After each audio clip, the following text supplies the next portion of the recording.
Hello friends, எல்லாருக்கும் வணக்கம். இன்றைக்கி நம்ம சேனலில் மத்தி மீன் குழம்பு ரொம்ப ருசியான மத்தி மீன் குழம்பு எப்படி செய்கிறதுன்னு பார்க்கலாம். இந்த குழம்பு பார்த்திங்கன்னா சாதம், இட்லி, தோசை எல்லாத்துக்குமே ரொம்ப டேஸ்ட்டாக இருக்கும். நான் வந்து இன்றைக்கி 1 கிலோ அளவுக்கு மத்தி மீன் எடுத்திருக்கேன். இதை க்ளீன் பண்ணும்போது பார்த்திங்கன்னா இந்த மாதிரி ஒரு மீனோட வாயில் இன்னொரு குட்டி மீன் இருந்துச்சு. சும்மா இந்த கிளிப்பிங் உங்களுக்கு காட்டலாங்கிறக்காக எடுத்தேன். இதுக்குள்ளே குட்டி மீன் இருந்துச்சு. ஒன்று தான் இருக்குன்னு எடுத்தால் உள்ளே வந்து 2-3 மீன் இருந்தது. சும்மா அதை காட்டலாங்கிறக்காக ஒரு கிளிப்பிங் ஆட் பண்ணியிருக்கேன். ஸோ இப்போ ஒரு கடாயில் 4லேருந்து 5 டேபிள் ஸ்பூன் அளவுக்கு எண்ணெய் சேர்த்துக்கோங்க. நல்லெண்ணெயாக இருந்ததுன்னா ரொம்பவே டேஸ்ட்டாக இருக்கும். இல்லைன்னா பரவாயில்ல, எந்த எண்ணெயாக இருந்தாலும் குக்கிங் ஆயில் சேர்த்துக்கலாம்.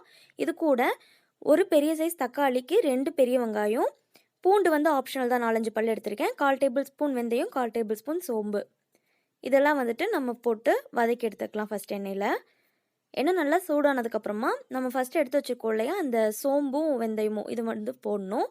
இது நல்லா பொரியலாம் தேவையில்ல. ஜஸ்ட்டு சும்மா போட்டு ஒரு 30 செகண்ட்ஸில் வந்துட்டு நம்ம பூண்டு அப்புறம் வெங்காயம் போட்டுக்கலாம். வெங்காயம் வந்து நல்லா கலர் சேஞ்ச் ஆகி வரணும். குக்கானா போதாது, நல்லா ப்ரௌன் கலரில் சேஞ்ச் ஆகி வரணும். அந்தளவுக்கு நம்ம அதை வதக்கிக்கலாம். பாருங்கள், நல்லா ப்ரௌன் கலரில் வந்திருக்கு பார்த்தீங்களா? இப்போ தான் வந்துட்டு நம்ம தக்காளி ஆட் பண்ணணும். ஸோ 2 பெரிய வெங்காயத்துக்கு ஒரு மீடியம் சைஸ் அளவுக்கு தக்காளி, ஒரு பெரிய தக்காளியாக இருந்தாலும் ஓகே தான். தக்காளி இதுக்கு குறைவாக இருக்கணும், வெங்காயம் கொஞ்சம் அதிகமாக இருக்கணும். அப்போ தான் நல்லா டேஸ்ட்டாக இருக்கும். தக்காளி இந்த மாதிரி நல்லா வதங்கி வரணும்.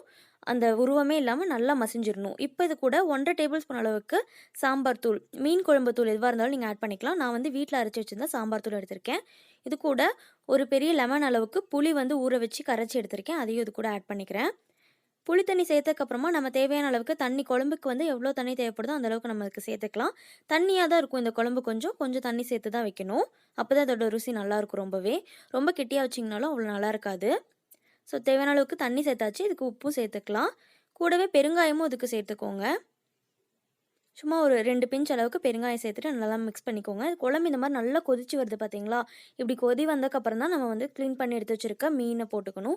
மீன் வந்து நல்லா 2-3 டைம் தண்ணியில் அலசிட்டு மஞ்சள் உப்பெல்லாம் போட்டு நல்லா க்ளீன் பண்ணிவிடுங்க. அதுக்கப்புறமா குழம்புல ஆட் பண்ணிக்கோங்க. குழம்புல நல்லா மூழ்கட்டும்.